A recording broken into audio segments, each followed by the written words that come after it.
ఈరోజు బయలుదేరుతున్న సందర్భంలో పురస్కరించుకొని రాష్ట్రంలో ఒక విచిత్రమైన పరిస్థితులను ఈ ప్రభుత్వం క్రియేట్ చేసేటటువంటి దీనస్థితికి దిగజారిపోయింది. ఒక మాజీ ముఖ్యమంత్రి దైవ దర్శనానికి వెళుతున్నారని ప్రకటించిన తర్వాత రాష్ట్ర వ్యాప్తంగా ప్రకంపనలు సృష్టించాలనేటువంటి ఒక దురుద్దేశంతో అనేక రకాలైనటువంటి విషపూరితమైన ప్రచారాలు చేయడంతో పాటు అశాంతిని క్రియేట్ చేయాలనేటువంటి ఒక దుర్బుద్ధితో ఇవాళ రాష్ట్ర ప్రభుత్వమే పనిచేయటం, ఆ రాష్ట్ర ప్రభుత్వంలో ఉన్నటువంటి 3 పార్టీలు కూటమి ఇదే విధంగా ప్రవర్తన చేయడం చాలా దురదృష్టకరం. తిరుమలలో జనసేన వారు అసలు మాజీ ముఖ్యమంత్రి ఎలా వస్తాడు, ఎలా దర్శనం చేసుకుంటాడు చూస్తామనేటువంటి మాట. భారతీయ జనతా పార్టీకి సంబంధించిన వారు హైదరాబాద్ నుంచి కూడా వచ్చి ఇక్కడే కూర్చొని జగన్మోహన్ రెడ్డి గారిని మేము అడ్డుకుంటాం, కొండ మీదకి ఎలా వెళ్తాడు అనేటువంటి మాట. తెలుగుదేశం మాట కూడా ఇదే మాట, అక్కడ ఉన్నటువంటి నాయకులు. ఇక చూస్తే పోలీసు వారు ఏంటంటే, జనరల్గా నేను ఎప్పుడు ఇంత విచిత్రమైనటువంటి పరిస్థితిని నేను తిరుమలలో చూడలా, రాష్ట్ర వ్యాప్తంగా కూడా చూడలా. ఏదైనా ఒక ఆందోళన జరుగుతున్నప్పుడు ఆ ఆందోళనని కట్టడి చేయడం కోసం నోటీసులు ఇస్తారు. ఇక్కడ ఆందోళన ఏముంది? జగన్మోహన్ రెడ్డి గారు దైవ దర్శనానికి వెళ్తున్నాడు, ఆయన కూడా ఒక 6-7 కలిసి వెళ్తున్నారు. It is an official announcement.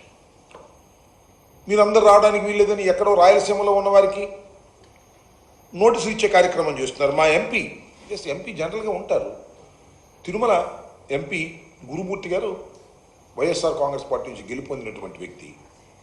ఆయన జగన్మోహన్ రెడ్డి గారు వచ్చినప్పుడు పార్టీ అధ్యక్షులు కాబట్టి ఆయన కూడా అకంపెనీ అవ్వచ్చు.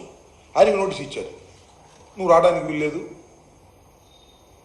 జగన్మోహన్ రెడ్డి గారు వస్తున్న సందర్భంలో మీరెవరు కూడా కనబడడానికి వీల్లేదు అనేటువంటి మాట ఆయన చెప్తారు. దీనిలో చిత్రం ఏంటంటే, ఈ నోటీస్ చదువుతాను, పోలీస్ నోటీసు. 27/9/24 తేదీన మాజీ ముఖ్యమంత్రి వర్యులు వైఎస్ జగన్మోహన్ రెడ్డి గారు తిరుమల తిరుపతి సందర్శన ఉన్నందున సదరు కార్యక్రమానికి అనుమతి లేదని మీ ఆధ్వర్యంలో కార్యకర్తలతో మరియు మీ సొంత వాహనాలతో బయలుదేరి తిరుపతికి చేరుకుని వారు నిర్వహించే కార్యక్రమంలో పాల్గొంటారని సమాచారం. ఇది మాకు సంబంధించినటువంటి ఒక లెటర్కి ఇచ్చినటువంటిది. ఏంటి? మాజీ ముఖ్యమంత్రి వర్యులు వైఎస్ జగన్మోహన్ రెడ్డి గారు తిరుమల తిరుపతి సందర్శన ఉన్నందున సదరు కార్యక్రమానికి అనుమతి లేదంట. ఇది ఎక్కడ కూడా నాకు అర్థం కాలేదు. శ్రీ శ్రీ శ్రీ శ్రీ శ్రీ వెంకటేశ్వర స్వామిని మాజీ ముఖ్యమంత్రి గారు సందర్శించడానికి ఎవరి అనుమతి కావాలి? పోలీసు వారి అనుమతి కావాలా? నేను తిరుపతి వెళ్ళాలనుకున్నాను, ఎవరి అనుమతి కావాలి? నా మనసు అనుమతి కావాలి, భగవంతుడు అనుమతి కావాలి. అనుమతి లేనందున జగన్మోహన్ రెడ్డి గారు అనుమతి లేనందున మేము దాన్ని మీరెవరు రావడానికి వీల్లేదు అనేటువంటి మాట. పోలీసు వారి అనుమతి, శ్రీ వెంకటేశ్వర స్వామిని సందర్శించుకోవడానికి పోలీసు వారి అనుమతి అవసరమా? ఎప్పుడైనా ఉందా చరిత్రలో? చాలా దుర్మార్గమైనటువంటి మాటలు మాట్లాడుతున్నారని మనం చేస్తున్నాం. మొన్నటిదాకానేమో లడ్డూ తయారీ నెయ్యిలో జంతువులు కొవ్వు కలిసిందని ప్రచారం. నిరూపించండి అంటే సిట్ వేస్తాం, స్టాండ్ వేస్తామని ఎవరిని వేశారు, వాళ్ళకి కావాల్సిన వాళ్ళని. ఆల్రెడీ రిపోర్ట్ అంతా తయారు చేసుకుంటారు లోకేష్, కింద సంతకం పెట్టమే కార్యక్రమం. ఇవాళ జగన్మోహన్ రెడ్డి గారు దైవ దర్శనానికి వెళుతున్నాను అంటే డిక్లరేషన్ ఇస్తారా? ఎవరా డిక్లరేషన్ ఇవ్వకపోతే వెళ్ళనీయము. ముఖ్యమంత్రి గారు మాట్లాడుతున్నాడు, రాష్ట్ర ముఖ్యమంత్రి డిక్లరేషన్ ఇవ్వాలని. పురంధరేశ్వర్ గారు మాట్లాడుతున్నారు, డిక్లరేషన్ ఇవ్వాలని. ఏందబ్బా ఈ తొండి ఏంటి? నాకు అర్థం కాల. జగన్మోహన్ రెడ్డి గారు ఇవాళ వెళ్తున్నాడా? ఎన్నిసార్లు వెళ్ళాడు? రాజశేఖర రెడ్డి గారు ఎన్నిసార్లు వెళ్ళారు? ఒక ముఖ్యమంత్రిగా పట్టు వస్త్రాలు సమర్పించారే, రాజశేఖర రెడ్డి గారు సమర్పించారు, జగన్మోహన్ రెడ్డి గారు సమర్పించారు. ఇవాళ మీరు దీన్ని రాజకీయం చేసి వెంకటేశ్వర స్వామి దర్శనాన్ని, వెంకటేశ్వర స్వామి లడ్డూ ప్రసాదాన్ని రాజకీయం చేసి వాడుకోవాలనేటువంటి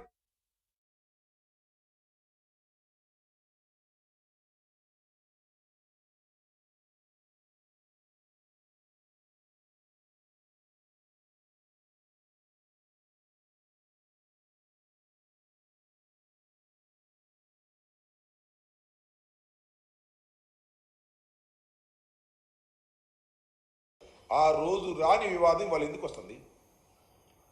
ముఖ్యమంత్రిగా ఉన్నప్పుడు వెళ్ళారు, సరే ముఖ్యమంత్రిగా ఉన్నప్పుడు వెళ్ళారు కాబట్టి మీ ప్రభుత్వం అండి అనవచ్చు. మీరు ముఖ్యమంత్రిగా ఉన్నప్పుడు కూడా వెళ్ళారు కదా, ఎన్నిసార్లు వెళ్ళారు ఇప్పటికి? ఇవాళ తొండాడే కార్యక్రమం, దీన్ని రాజకీయంగా ఉపయోగించుకోవాలనే కార్యక్రమంతో మా రాష్ట్ర వ్యాప్తంగా చాలా దురదృష్టం ఏంటంటే రాష్ట్ర వ్యాప్తంగా ఉన్నటువంటి మా నాయకులందరికీ నోటీసులు ఇచ్చే కార్యక్రమం చేస్తున్నారు. ఆయన ఇదిగో చూడండి, మా వైఎస్ఆర్సీపీ కార్యకర్త తిరుపతి, ఆయనకి నోటీస్ ఇచ్చారు సాక్షాత్ పోలీసు వారికి. దాంతోపాటు పొద్దుటూరు ఎమ్మెల్యే గారు, ఎక్స్ఎమ్మెల్యే గారు, ఆయనకి వెళ్ళి పొద్దుటూరులో నోటీస్ ఇచ్చారు. ఏమి తిరుపతిలో జగన్మోహన్ రెడ్డి గారు దైవ దర్శనం చేసుకోవడానికి వెళ్తుంటే వెళ్ళి మీరు పొద్దుటూరులో ఉన్న మా మాజీ ఎమ్మెల్యే గారికి మీరు నోటీస్ ఇస్తారు, పులివెందుల్లో ఉన్నటువంటి మా ఆయన పేరేంటి సురేష్ రెడ్డి ఆయనకి నోటీస్ ఇస్తారు, సతీష్ రెడ్డి గారికి నోటీస్ ఇస్తారు, మిమ్మల్ని హౌస్ అరెస్ట్ చేస్తున్నామని అంటారు. ఏందబ్బా నాకు అర్థం కాలేదు. ఎంత అగ్లీగా మీరు బిహేవ్ చేస్తున్నారు దైవ దర్శనానికి వెళుతున్నటువంటి జగన్మోహన్ రెడ్డి గారి పట్ల మీరు చూపించాల్సింది ఇదేనా అని అడుగుతా ఉన్నాను.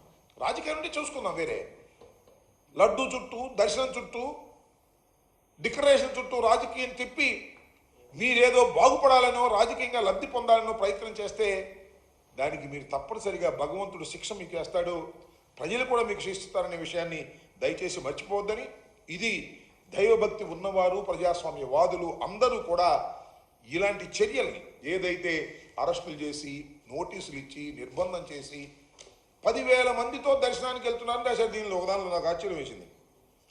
10,000 మందితో పోలీసు వారు ఇచ్చినటువంటి నోటీసు, 10,000 మందితో దర్శనానికి వెళ్తున్నారని తెలిసి 10,000 మందితో దర్శనానికి వెళ్తారు, నాకు అర్థం కాల. అన్ని ఏదో ఒకట కట్టు పురాణాలు కల్పించి ఈ విధంగా చేయాలనే ప్రయత్నం చేయడం చాలా దురదృష్టకరమని, దీన్ని ప్రజాస్వామ్యవాదులు, హిందుత్వవాదులు, లౌకికవాదులు అందరూ ఇలాంటి చర్యల్ని ఖండించాలని, చంద్రబాబు నాయుడు గారు దైవాన్ని సైతం రాజకీయంగా వాడుకునేటటువంటి అగ్లీ చేష్టలను ప్రజలు నిరసించాలని ఈ సందర్భంగా కోరుతున్నాను.